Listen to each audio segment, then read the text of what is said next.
The southern regions of the country have recently been witnessing a surge in a unique costume trend: giant inflatable King Kong costumes. These eye-catching outfits have become a popular choice for festivals, cultural events, and even promotional appearances.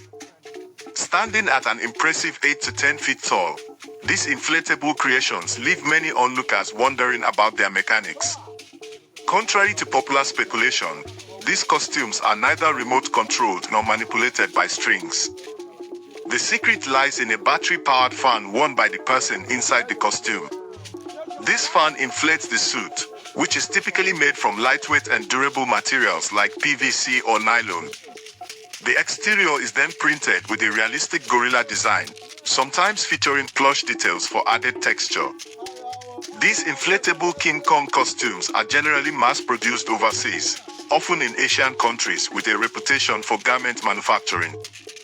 The costume itself is designed as a full-body jumpsuit with inflatable sections throughout.